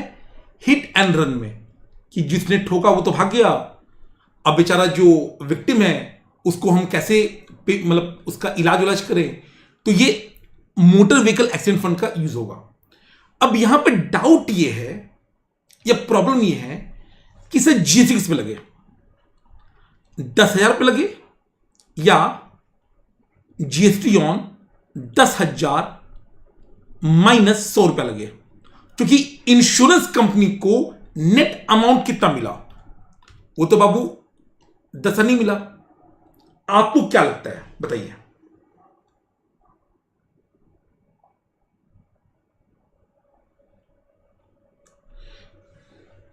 एक बच्चा कह रहा है साक्षी झा वहां बैठ के पिटने के लिए क्यों रुकेगा सर? साक्षी बाबू आप समझ लो आप क्या बोल रहे हो, कहीं पे ना बाबू और बोल मत दीजिएगा किसी को ये बात। यानी आप ये कहना चाह रहे हो कि अगर किसी की गाड़ी से किसी का एक्सीडेंट हो गया, अब वो उसको मरता हुआ छोड़ के भाग जाए, आप समझ लो गलती से पकड़ाओगे, जो कि लोग पकड़ा जाते हैं, आपको बिल्कुल भी रिलैक्सेशन नहीं मिलेगा, क्योंकि न केवल आपने एक्सीडेंट किया, आप इतने ज्यादा गलत इंसान हो कि आपने किसी को मरता हुआ छोड़ के भाग गए। बहुत ज्यादा गलत बात है, ठीक है। जीएसटी बाबू 10,000 पे नहीं लगेगा, जीएसटी लगेगा 9900 पे। यानी मैं बस इतना बोल रहा हूं कि ये जो कॉन्ट्रीब्यूशन है ना, इस कॉन्ट्रीब्यूशन पे जीएसटी एग्जम्प्ट होगा, सिंपल। देखिए, service of insurance provided by the fund. अब देख लो, जो फंड है वो इंश्योरेंस दे रहा है, और ये कहां से उसको पैसा मिल रहा है? कॉन्ट्रीब्यूशन मेड बाई, हमारे एग्जांपल में Acko, out of the premium collected for third party. हमारे एग्जांपल में थर्ड पार्टी का प्रीमियम कितना था? 2,000, जिसमें से 100 रुपया इसको मिल गया था। तो सरकार बोलता है ये 100 रुपया आपका एग्जम्प्ट रहेगा। That's it. आगे बढ़े।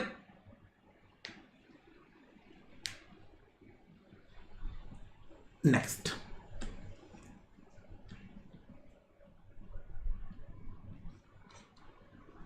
ये सब हो गया। एक छोटा सा पॉइंट है, सुनिए।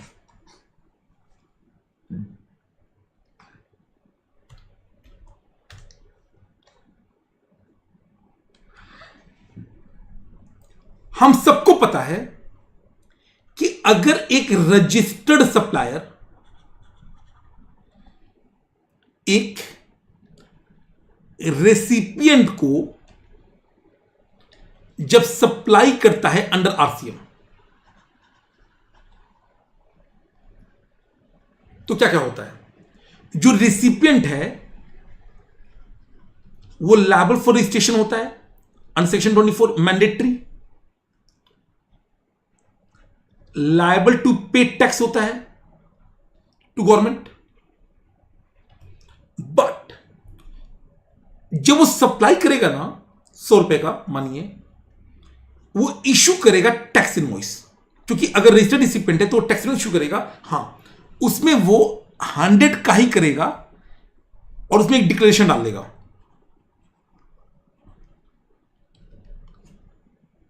कि भैया ये आरसीएम हम सप्लाई कर रहे हैं तो हम टैक्स चार्ज नहीं कर रहे हैं, वो रिसिपिएंट की जिम्मेदारी है। बट अगर मानिए केस ऐसा है जहां पर जो हमारा सप्लायर है वो अनरजिस्टर्ड है, ओके, और जो हमारा रेसिपिएंट है वो तो बेचारा वैसे ही फंस गया। अब देखिए, अच्छा केस है, सप्लाई अंडर आरसीएम। अब क्या यहां पे unregistered supplier tax invoice issue कर पाएगा? बिल्कुल नहीं। तो यहां पे ना बाबू बहुत सारा प्रॉब्लम रेसिपिएंट को होता है। क्या क्या होता है? सबसे पहला, liable for registration under GST under section 24 mandatory. दूसरा, liable to issue tax invoice. अब सुनिए, ये जो टैक्स इनवॉइस इशू होता है within, very important, 30 day from receipt होता है। तो जिस दिन आपको गुड्स या सर्विस मिला 30 डेज के अंदर आपको इश्यू करना पड़ता है इनवॉइस। तीसरा, obviously liable to pay GST liability. इसमें छोटा सा पॉइंट यह है कि सर इनको आईटीसी कब मिलेगा? What is the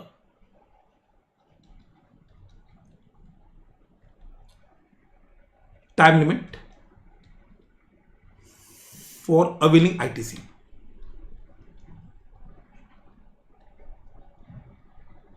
on inward supply. सुनिएगा ध्यान से, अगर मैं रेसिपिएंट हूं जो इनवर्ट सप्लाई ले रहा हूं आरसीएम के अंदर, तो मेरी जिम्मेदारी कि मैं सरकार को टैक्स पे करूं। पर जब मैं एक बार सरकार को टैक्स पे कर दूंगा तो मेरा tax paid on inward supply होता है, उसका आईटीसी मिल जाता है। तो जब मैं पेमेंट कर दूंगा तो मुझे आईटीसी मिल जाएगा। बट क्या इसका कोई टाइम लिमिट है? Answer is yes. आपको याद होगा कि जो टाइम लिमिट होता है फॉर अवेलिंग आईटीसी, सेक्शन याद है? वेरी इंपॉर्टेंट है। ये डिपेंड करता है किस ईयर में इनवॉइस इश्यू हुआ है। किस पे डिपेंड करता है? Depends on FY in which invoice is issued। आपको ध्यान में होगा लास्ट डेट होता है earlier of 30th November of next financial year और the date of filing the annual return for the relevant year. अब सर टाइम लिमिट क्या होगा? सिंपल सा पॉइंट है। Suppose recipient issues tax invoice with respect to inward supply under RCM on। अगर वो issue कर रहा है, मान के चलिए 31 मार्च 25 को, तो इसका फाइनेंशियल क्या होगा? 24-25। तो इसका जो लास्ट डेट होगा ना वो होगा अर्लियर ऑफ, एक तो होता है 30 नवंबर ऑफ नेक्स्ट ईयर यानी 25, end date of filing annual return for FY 24-25। But अगर इस रिसिपिएंट ने एक दिन का भी डिले कर दिया, 1 अप्रैल 25 हो गया, अब ये फाइनेंशियल होगा 25-26, तो अब इसका लास्ट डेट क्या होगा? अगेन हमें लॉ नहीं बदलना है, सिंपल। जिस दिन इनवॉइस इशू हुआ उसका फाइनेंशियल ये निकालिए और 16/4 का लॉ लगा दीजिए। Earlier of 30 November of next year 26 end date of filing annual return for FY 25-26। Simple बात है। ये सारी बातें मैंने यहां भी लिख दी हैं।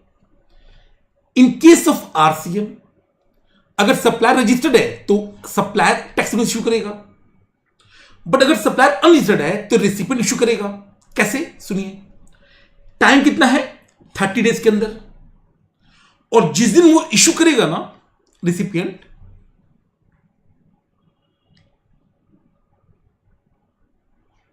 यही उसका टाइम ऑफ सप्लाई भी हो जाएगा कि अगले महीने की 20 तारीख तक वो पे कर दे।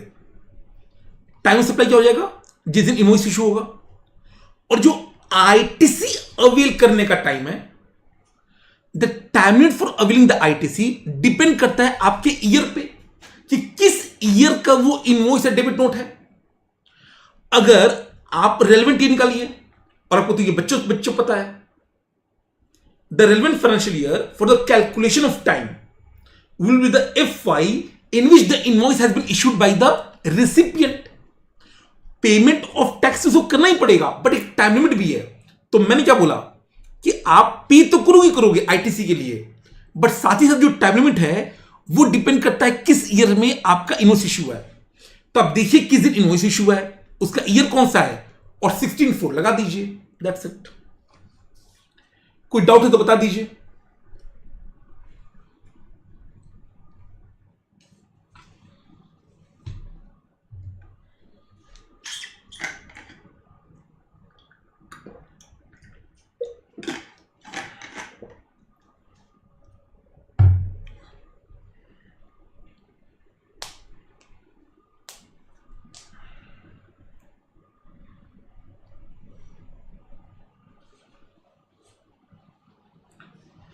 बाकी बच्चे बाबू कोई भी डाउट है प्लीज बता दीजिए,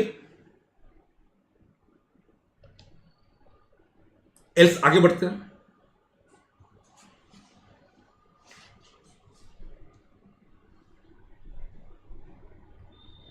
आपका एग्जामिशन में ना अब दम नहीं है, जो भी बचे हुए हैं वो एकदम बेसिक वाले हैं।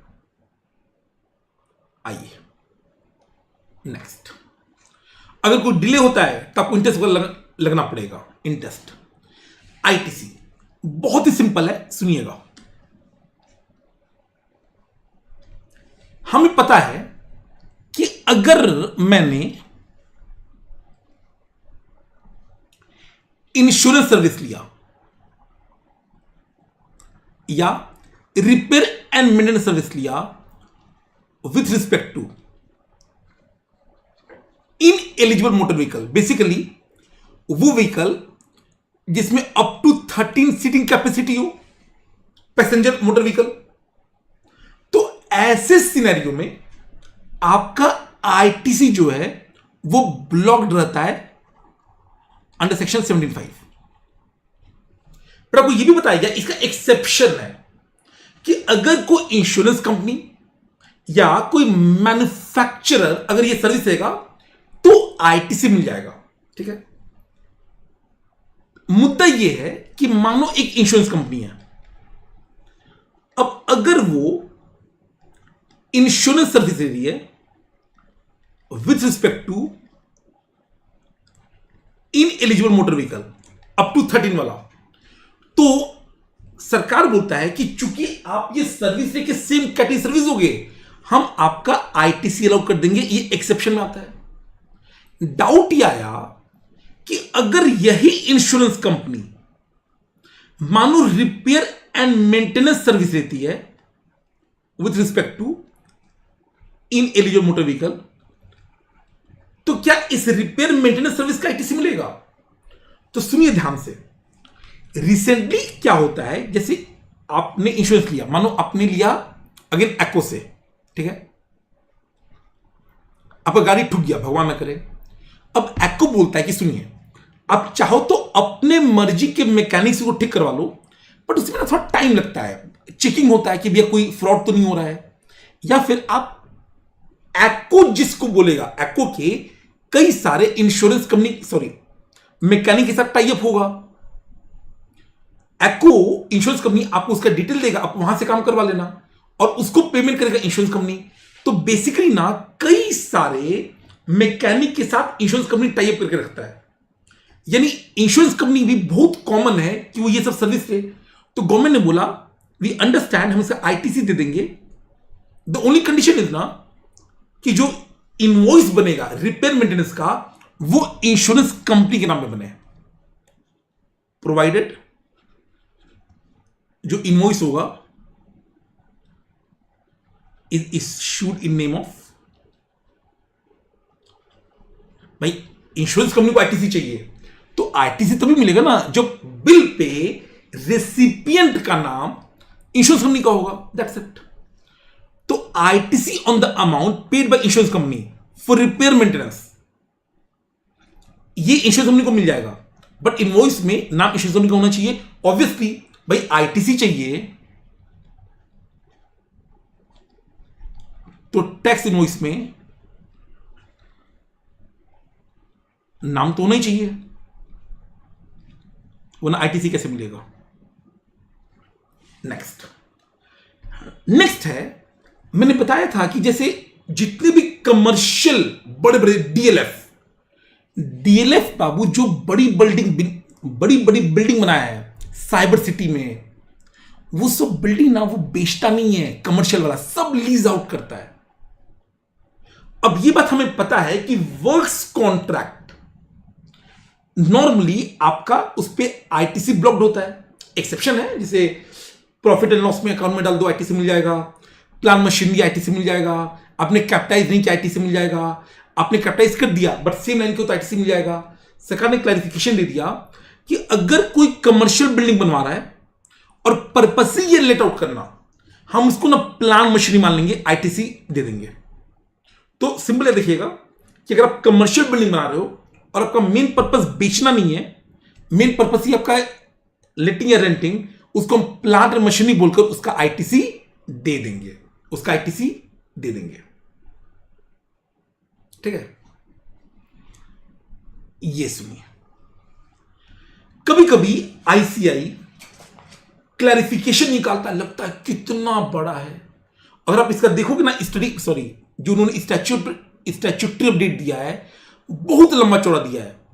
मैंने छोटा किया है तो भी इतना बड़ा है, जबकि रियलिटी में 2 कौड़ी का नहीं है, एकदम सिंपल है। सुनिए, आपको मैंने बताया था क्लास में कि जो मैन्युफैक्चरर होता है, गाड़ी जो बनाता है, जैसे होंडा, टोयोटा, बीएमडब्ल्यू, मर्सिडीज, ये लोग डायरेक्टली कस्टमर से डील नहीं करता है। जो ये इंडस्ट्री है, ऑटोमोबाइल इंडस्ट्री, वो कैसे ऑपरेट करता है? जो मैन्युफैक्चर होता है ना,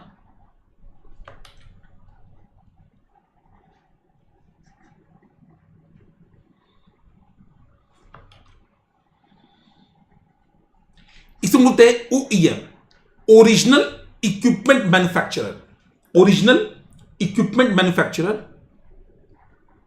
सप्लायर। ठीक है, ये लोग क्या करते हैं? ये लोग अपनी गाड़ी देते हैं डीलर को।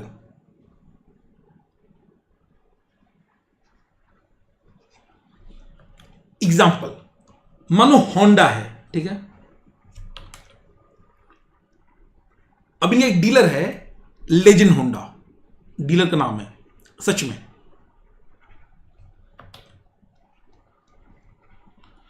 अब ट्रांजैक्शन कैसे होता है सुनिएगा। जो इस इंडस्ट्री का नॉर्मल प्रोसीजर है वो ऐसे ऑपरेट होता है कि होंडा वाले अपनी गाड़ी को देंगे डीलर को, तो जो होंडा का प्लेस ऑफ बिजनेस होगा और डीलर का प्लेस ऑफ बिजनेस होगा। हमें पता है कि 2 टाइप के डिलीवरी कॉन्ट्रैक्ट होते हैं। एक होता है एक्स फैक्ट्री बेसिस, एक होता है फ्री ऑन रोड या freight on road. Ex factory basis पे जो सप्लायर होगा वो अपनी फैक्ट्री के गेट पे लाके माल रेडी कर देगा और सप्लाई कंप्लीट हो जाएगा। फ्रेट ऑन रोड में सप्लाई तब कंप्लीट होगा जब रेसिपिएंट के यहां पे डिलीवर होगा। ये बात आपको याद आ रहा होगा, वैल्यू सप्लाई में बताया था। अब सुनिए, मानिए Honda keeps car ready for delivery at its factory on, मांगे चलिए 1 जुलाई। डीलर टेक्स cars on 1 जुलाई and cars enter dealer's place of business on 10 जुलाई। अब अगर बाबू एक्स फैक्ट्री होगा तो सप्लाई कंप्लीट कब माना जाएगा या डिलीवरी कब माना जाएगा? यह माना जाएगा जिस दिन डीलर ने गाड़ी ले लिया फैक्ट्री के गेट पे 1 जुलाई को। अगर फ्रेट ऑन रोड होगा तो माना जाएगा जब माल डीलर के घर पे चला गया। Let me tell you, automobile sector में ये एक्स फैक्ट्री बेसिस होता है। अब क्लैरिफिकेशन बस इतना है कि आईटीसी क्लेम करने के लिए मैं किस डेट को रेलेवेंट मानूं? जिस दिन सामान होंडा के डीलर के घर गया उस दिन, या जिस समय फैक्ट्री पे होंडा के फैक्ट्री गेट पे मिल गया, तो होंडा के फैक्ट्री के गेट पे यानी 1 जुलाई होगा डिलीवरी डेट। क्योंकि जो ऑटोमोबाइल सेक्टर है वो कैसे ऑपरेट करता है? वो ऑपरेट करता है एक्स फैक्ट्री बेसिस पे। एक्स फैक्ट्री सुनिए, clarification on the availability of the ITC 16(2)(b) in respect of the goods which have been delivered by the supplier at his place of business under X works contract या X factory। सुनिए, in automobile sector the contract between automobile dealer, हमारे example में legend Honda, and the original equipment manufacturer, हमारे example में जो Honda company है, is generally X works यानी X factory। as per the contract जो property जो टाइटल है passes to the dealer at the factory gate of the OEM, यानी Honda के गेट पे, यानी हमारे एग्जांपल में 1 जुलाई को, when the goods are handed over to the transporter and the delivery on the part of the Honda is complete at the factory gate again 1 जुलाई को। The transport may be arranged by the OEM on behalf of dealer and the insurance is arranged, it may also be done on behalf of dealer। हमें फर्क नहीं पड़ता, अगर ex factory basis है तो 1 जुलाई को कंप्लीट हो गया, उसके बाद ट्रांसपोर्ट कौन अवेल कर रहा है, कौन अरेंज कर रहा है, उससे फर्क नहीं पड़ता है। कोई भी लॉस हो गया वो फिर डीलर का नौटंकी है। कोई भी अगर लॉस हो गया, मानो रास्ते में कोई लॉस हो गया, अब ये डीलर की जिम्मेदारी है, डीलर्स रिस्पॉन्सिबिलिटी। क्योंकि एक्स फैक्ट्री पे ना टाइटल ट्रांसफर हो चुका है, सप्लाई कंप्लीट हो चुका है। देखिए, whether the ITC can be availed by the dealer only after the vehicles are physically received. ITC avail करने के कई सारे कंडीशन है कि गुड्स आपके पास होना चाहिए।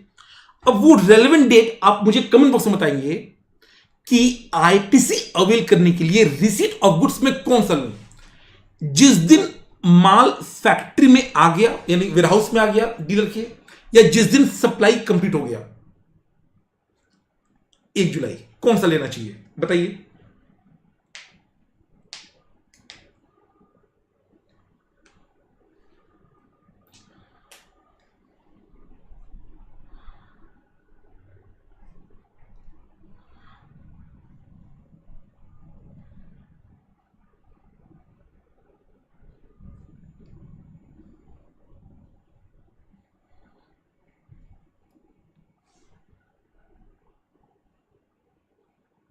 किस दिन हम सप्लाई कंप्लीट मानेंगे?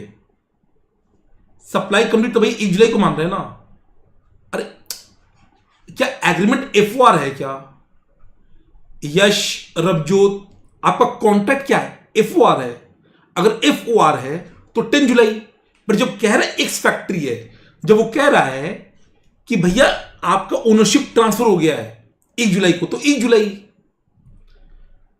Goods can be considered to have been delivered to the dealer by the Honda at his factory gate, हमारे एग्जांपल में 1 जुलाई, and the supply is completed to have been fructified, मतलब finalized, completed at the factory gate of the Honda 1 जुलाई।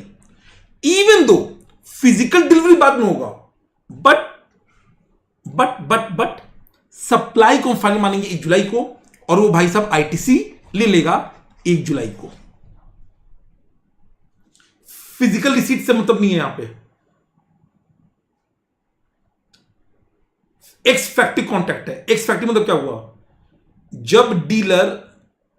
जब Honda अपने gate पे माल ला के दे देगा।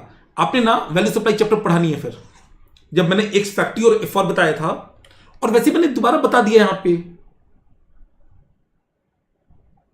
यश करा आईटीसी तो गुड्स रिसीट पे मिलनी चाहिए। ए हमारा बेटा, गुड्स रिसीट का मतलब क्या होता है? जब तुमको मालिकाना हक मिल गया, जब वो कह रहा है कि एक्स फैक्ट्री बेसिस है, जब टाइटल ट्रांसफर हो गया तो हो गया। और इसीलिए तो ये क्लैरिफिकेशन आया है कि अगर एक्स फैक्ट्री बेसिस है एक्स फैक्ट्री, तो हम रिसीट कब मानेंगे? हम रिसीव मानेंगे। हम कब रिसीव मानेंगे? सप्लायर के गेट पे हम मानेंगे, सप्लायर गेट पे। Simple.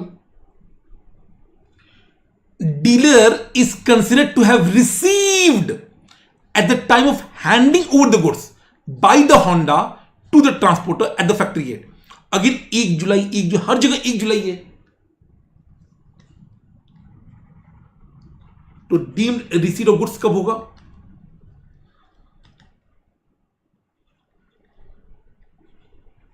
Eight gates of factory of supplier. ये हम बात कर रहे हैं एक्स फैक्ट्री की। हम एग्जांपल में 1 जुलाई।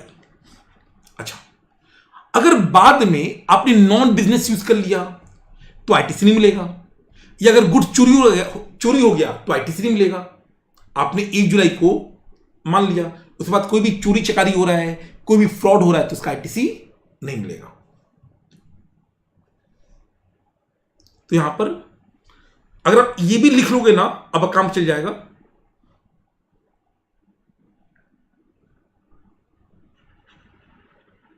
Deemed receipt of goods by recipient any dealer is equal to 1 July, that is date goods are handed over to recipient at supplier's place of business। ये एक्स फैक्ट्री की बात कर रहा है। 1 2 3 4 5। Next, registration. एकदम simple सा point है, सुनिए। अगर मानिए किसी का कैंसिलेशन हो गया, ओके, आपने अप्लाई किया फॉर रिवोकेशन, याद है 90 + 180 डेज, एंड आपने जो भी गलतियां थी, रिटर्न फाइल नहीं था, पेमेंट था, सब आपने कर दिया। Guess what? Date of order of revocation आ गया। तो वो जो कैंसिलेशन था वो रिवोक हो गया। अब सरकार ये बोलता है कि जो कैंसिल्ड पीरियड है,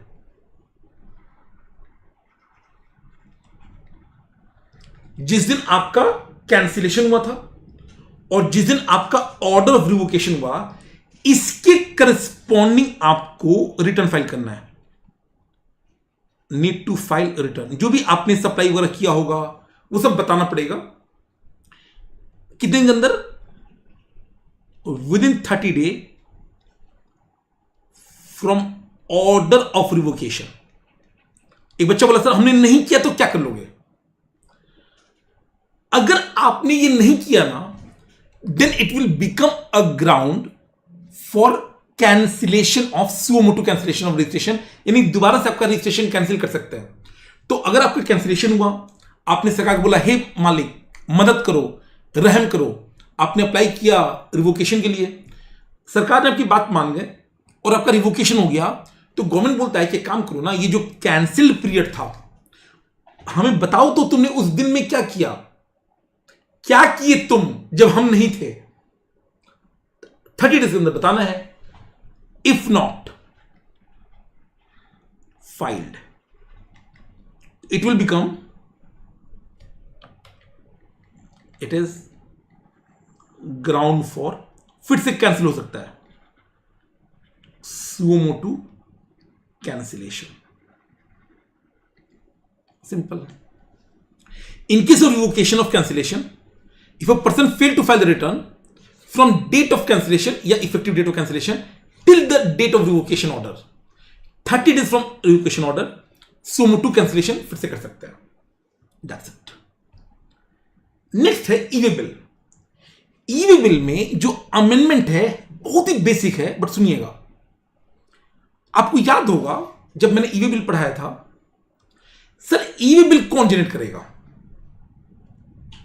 आइए याद करते हैं। Who can generate e-way bill? तो गेस व्हाट, अगर आप ट्रांसपोर्टर की बात करो तो या तो रजिस्टर्ड होना चाहिए या फिर एनरोलमेंट से भी काम चल जाएगा। याद है वो ट्रांस आईडी एक कॉन्सेप्ट था कि अगर आप एक ट्रांसपोर्टर हो और आप रजिस्टर्ड नहीं हो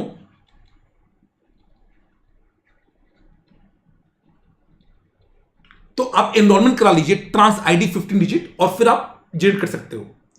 बट कंसाइनर कंसाइनी में ना ये रिलैक्सेशन नहीं था। अगर हम बात करें कंसाइनर कंसाइनी में तो पहले लोग बहुत ही क्लियर था कि कंसाइनर हो या कंसाइनी हो वही कर पाएगा जो रजिस्टर्ड होगा। यानी अर्लियर अनरजिस्टर्ड कंसाइनर कंसाइनी कर ही नहीं सकता था। गवर्नमेंट ने थोड़ा सा रिलैक्स कर दिया है और क्या बोला है कि अगर मानिए आप एक ऐसे पार्टी हो जो लायबल फॉर रजिस्ट्रेशन नहीं है बट आप फिर भी सामान मूवमेंट कर रहे हो, ये हो सकता है मेरा टर्नओवर मानो 20 लाख है, 18 लाख है और मैं 1 लाख का सामान मूव कर रहा हूं, तो क्या पहले unregistered person e way bill generate कर सकता था? Answer is no. सरकार ने क्लैरिफिकेशन इशू किया, एक अमेंडमेंट लाया और क्या बोला कि बाबू अब कर सकता है, आपको ना बस वही करना पड़ेगा जो ट्रांसपोर्टर को ऑप्शन मिला था ना, वो अब कंसाइन को मिल गया है, एनरोलमेंट के दम पे कर सकते हो। तो पहले क्या होता था, पेज 12.2 पे who can causes movement of goods? Supplier registered है तो सप्लायर रजिस्टर्ड, रिसिपिएंट रजिस्टर्ड है तो रिसिपिएंट रजिस्टर्ड। अगर goods are supplied by unregistered supplier to registered recipient तो रजिस्टर्ड रिसिपिएंट, सरकार बोलता है अब ऐसा जरूरी नहीं है, अब अनरजिस्टर्ड सप्लायर भी कर सकता है। बहुत ही सिंपल पॉइंट है, वो एनरोलमेंट करेगा कॉमन पोर्टल पे जाके एंड उस एनरोलमेंट नंबर के दम पे वो ई-वे बिल जनरेट कर सकता है। इसका फायदा पता क्या होगा? सोचिए, देखिए, special circumstance where e way bill needs to be issued even if the consignment is up to 50,000 रुपया। अब मैं इंटर स्टेट हैंडीक्राफ्ट गुड्स कर रहा हूं, मैं एग्जेम्प्ट हूं from obtaining registration up to 20 lakh या 10 लाख। अभी भारी समस्या है कि मैं कैसे करूं, मैं तो 10 लाख भी माल इशू करता हूं तो भी मुझे ई-वे बिल चाहिए। तो सरकार बोलता है आप रजिस्ट्रेशन के लिए माफ हो गए हो। याद है सेक्शन 24, याद है सेक्शन 24 मैंडेटरी रजिस्ट्रेशन क्रिएशन, उसका आइस नहीं था, आई इंटर स्टेट हैंडीक्राफ्ट, उनको up to 20 lakh 10 lakh GST registration से माफी था। अगर ये लोग मूव करेंगे तो ये लोग भी कैसे कर सकते हैं? Using the enrolment ID. देखिए, unique enrolment ID. Earlier while transportation of goods it was needed to mention either supplier or recipient GST number। तो पहले ना जीएसटी नंबर होना मैंडेटरी था। Now even unregistered person can enrol themselves in the e-way bill system, create enrolment number. इस enrolment number का इस्तेमाल करके आप ई-वे बिल जनरेट कर सकते हो, जस्ट लाइक ट्रांसपोर्टर करता था वही काम आप भी कर सकते हो। इससे फायदा किसको होगा? वो अनरजिस्टर्ड पर्सन जिसको ई-वे बिल जनरेट करने का मन है, या वो अनरजिस्टर्ड पर्सन जो इंटर स्टेट हैंडीक्राफ्ट गुड्स कर रहा है, जिसको एग्जेम्प्ट किया गया from obtaining compulsory registration obviously up to 20 lakh या 10 लाख।